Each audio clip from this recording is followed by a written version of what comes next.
2026નું આગમન થનાર છે તેના ઉજવણીમાં જે નડિયાદ શહેરના નાગરિકો છે તે લોકોની સુરક્ષાને ધ્યાનમાં રાખીને અને તેઓ લોકોની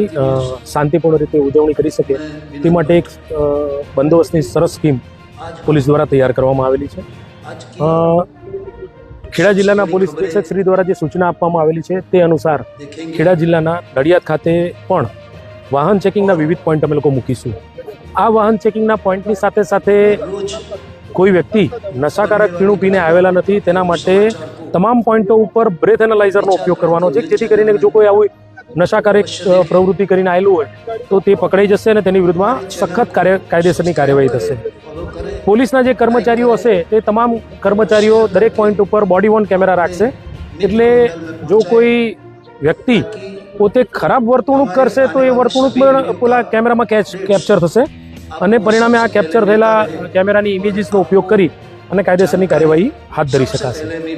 સાથે સાથે પોલીસને એક અત્યાધુનિક ડ્રોનની ફાળવણી કરવામાં આવેલી છે। આ જે ડ્રોન છે એ ડ્રોનની રેન્જ જે છે 5 કિલોમીટરની ત્રિજ્યામાં આ ડ્રોન એક્ટિવેટ થઈ શકે છે અને એ ડ્રોન 500 મીટર્સ એટલે કે તમે જોઈ પણ નહીં શકો એટલી ઊંચાઈ પર એ ડ્રોન સ્થાપિત થાય છે અને સાથે 40x ઓપ્ટિકલ ઝૂમ છે, એટલે પબ્લિકના કોઈ પણ વ્યક્તિને ખબર નહીં પડે કે ભાઈ ડ્રોન અહીંયા જ છે, પણ એની ઝૂમિંગ કેપેસિટી એટલી છે કે નીચે ચાલતા વ્યક્તિ એને એ ઝૂમ કરી શકશે।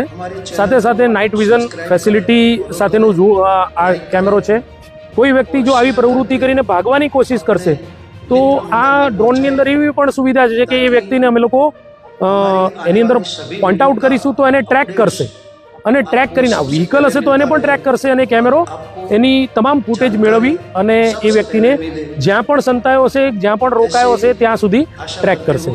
એટલે આ ડ્રોન ટેકનોલોજીનો ઉપયોગ આ વખતે કરવાના છે, જેમાં મુખ્યત્વે અમે લોકો જોવા જઈએ તો કેનાલ વિસ્તાર છે કે રિંગ રોડની આજુબાજુનો વિસ્તાર છે, ત્યાં ઘણી વખત કેટલાક લોકો અસામાજિક પ્રવૃત્તિ કરતા હોય છે, પણ આ વખતે